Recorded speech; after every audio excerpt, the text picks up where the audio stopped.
బయటికి పోవడం వల్ల కాపుల యొక్క ప్రభావం ఎంత మేర తెలుగుదేశం పార్టీకి అడ్వాంటేజ్గా ఉంటుంది, వైసీపీకి ఏదైనా నష్టం జరుగుతుందా రాధా బయటికి పోవడం? ఇప్పుడు నేను ఇలా తండ్రి గారిని చంపడంలో కీలక పాత్ర వహించాను. మళ్ళా ఈయన్ను జీడాను నెమిరాను మళ్ళీ తీసుకొని రానాయనను హక్కును చేర్చుకున్నాను. ఇది మీరందరూ చూస్తూ ఉన్నారు.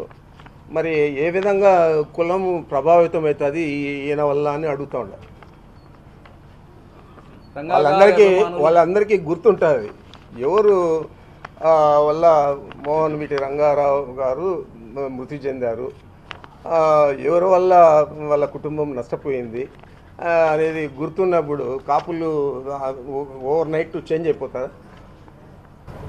తెలుగుదేశం పార్టీ క్లీన్ చిట్ ఇచ్చే వ్యవహారంలో భాగంగానే మాట్లాడారని చెప్పేసి ఇది ఎన్ని సంవత్సరాలు అయింది రంగా గారు చనిపోయి? 29 సంవత్సరాలు అయింది. 29 వర్ధంతి కూడా అయిపోయింది.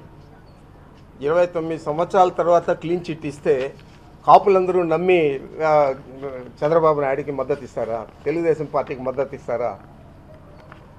ఇదంతా కూడా కుట్రపూరిత రాజకీయాల్లో భాగం చంద్రబాబు చేస్తూ ఉండేది. అది ఎవరు నమ్మరు.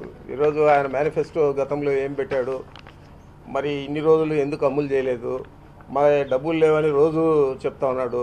ఈరోజు అయితే మహిళా సంఘాలకు 10,000 ఇస్తా అని చెప్పి 3 చెక్కులు ఇస్తూ ఉన్నాడు. 260, 5,000 ఎంతో 10,000 చెక్కులు ఇస్తూ ఉన్నాడు. మరి పెన్షన్లు మేము 2,000 ఇస్తామని చెప్తే అది 2,000 ఆయనే ఇచ్చేసి 2,000 ఇంకా 1,000 కలిపి భోజనాలతో సహా 1-2-3 తేదీల్లో పెడుతూ ఉన్నాడు ఫిబ్రవరిలో. మరి ఇవన్నీ ఎన్నికల కోసం చేస్తూ ఉన్నాడా, నిజంగా జనాల హితం కోరి చేస్తూ ఉన్నాడా, ఈ రాష్ట్ర ప్రజలకు అర్థమవుతుందా కాదా అని నేను అడుగుతా ఉన్నా. సరే, విజయవాడలో దేవినేని ఫ్యామిలీ మీ పార్టీలోకి వచ్చే అవకాశం ఉంది. మరి చంద్రబాబే పంపిస్తూ ఉన్నాడేమో నాకు తెలియదు. మాకైతే ఇంతవరకు అలాంటి ఆలోచన కూడా లేదు. గతంలో మేము ప్రయత్నం చేసాం. ఇది నెహ్రూ గారు ఉన్నప్పుడు ఆయన 2 సీట్లు కావాలంటే అది కుదరదు, మనం అందరినీ కూడా అడ్జస్ట్ చేయాలని చెప్పి మేము జగన్మోహన్ రెడ్డి గారి దృష్టికి కూడా తీసుకుపోలేదు. మరి అలాంటిది ఈరోజు మాకు తెలియకుండా, ముందు నాకు తెలియకుండా, లేకపోతే జగన్మోహన్ రెడ్డి గారికి తెలియకుండా దేవినేని ఫ్యామిలీని మేము ఎందుకు తీసుకొస్తాము? మాకు ఎవరు చెప్పారు? ఎక్కడి నుంచి వచ్చింది ఆ ప్రపోజల్? చంద్రబాబు ఏమన్నా ఇచ్చాడా? నాకు అర్థం కావడం లేదు. తెలంగాణ ఎన్నికల్లో కాంగ్రెస్ టీడీపీ పొత్తు పెంచుకోవడంతో ఏపీలో దూరం చేస్తున్నారు. ఈ నేపథ్యంలో తాజాగా మాజీ ఎంపీ చింతమోహన్ గారు కొత్త ప్రపోజల్ తీసుకొచ్చారు. అవసరమైతే వైసీపీతో పొత్తు విషయంలో అధిష్టానంతో మాట్లాడుతాం. అలాంటి చర్చలు అధిష్టానం అంటే ఎవరు? మాకు అధిష్టానం జగన్మోహన్ రెడ్డి గారే. వాళ్ళని తిరస్కరించే జగన్మోహన్ రెడ్డి గారు వైఎస్ఆర్ కాంగ్రెస్ పార్టీ పెట్టారు. తిరస్కరించిన దానివల్లే 16 నెలలు జైల్లో ఉన్నారు. మరి వాళ్ళకు సిగ్గు లేకపోయినా మాకన్నా ఉంటుంది కదా పొత్తు పెట్టుకునేది. ఎందుకు ఉంటుంది మాకు?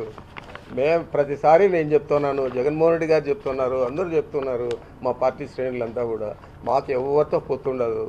మేము స్వతంత్రంగా పోటీ చేస్తాం, మేము మెజారిటీ సాధిస్తామే కాకుండా తప్పనిసరిగా కేంద్రంలో కూడా ప్రధానమంత్రిని నిర్ణయించేది మాకే ఎక్కువ స్థానాలు ఉంటాయనే భావన మాకుంది. తప్పకుండా ఈ రాష్ట్రానికి మంచి పరిపాలన అందించే దానికి అది ఉపయోగపడుతుంది. మేము స్పెషల్ స్టేటస్ తీసుకురావాలని ఉన్నాం. అది తప్పనిసరిగా తెస్తాము. ఎవరు ప్రధానమంత్రి అయినా అది అత్యధిక నిధులు తెస్తాం, అభివృద్ధి పదంలో నడిపిస్తాం తప్ప ఈ అప్పులు చేసి జీవోలు ఇచ్చాడు. ఈరోజు చంద్రబాబు నాయుడు అనేక జీవోలు ఇచ్చాడు. మీరు ఏమన్నా చూసారా అని అడుగుతూ ఉంటారు. సీక్రెట్ జీవోలు అవి ఎవరికి కూడా అందుబాటులోకి రావు. జీవోలు ఇస్తున్నాడు. ప్రతి నెల కూడా ఈ క్యాపిటల్ కన్స్ట్రక్షన్ కోసం అని చెప్పి ఎంతో ఒక అమౌంట్ జీవోలు ఇస్తూ ఉన్నారు. ఆ జీవోలు ఇంతవరకు మేము చూడలేదు, మాకు దొరకడం లేదు. అదే కేంద్ర ప్రభుత్వం ఇతర రాష్ట్రాలు కానీ మొత్తం అన్ని కూడా ఆన్లైన్లో పెడుతుంది. మనం గతంలో కూడా ఆన్లైన్లో పెడతా ఉన్నారు, లేదంటే గెజిట్లో పబ్లిష్ చేస్తూ ఉన్నారు ఆన్లైన్ ఈ సిస్టమ్ లేనప్పుడు. మరి అది ఇది లేదు. ఇప్పుడు ఏది కావాలంటే అది రాసుకోవడం, ఇచ్చుకోవడం. నువ్వు హైదరాబాద్లో ఇల్లు కట్టుకుంటే దానికి ఎంత డబ్బులు ఖర్చు పెట్టాడు? ఇది రాష్ట్రం అయితే పర్వాలేదు, వేరే రాష్ట్రంలో కూడా చాలా ఖర్చు పెట్టాడు. సెక్యూరిటీ కోసమే ఏదో మీ మీడియాలోనే వచ్చింది 1,59,00,000 ఎంతో సెక్యూరిటీ కోసం ఖర్చు చేశాడని చెప్పి. అదే తెలంగాణలో హైదరాబాద్లో. మరి ఇలాంటివన్నీ చంద్రబాబు ఒకడే చేయగలుగుతాడు, కానీ ఆయనకు ఒక్కడికే ధైర్యం ఉంది, కానీ ఇతర ఏ నాయకుడు కూడా చేయడు.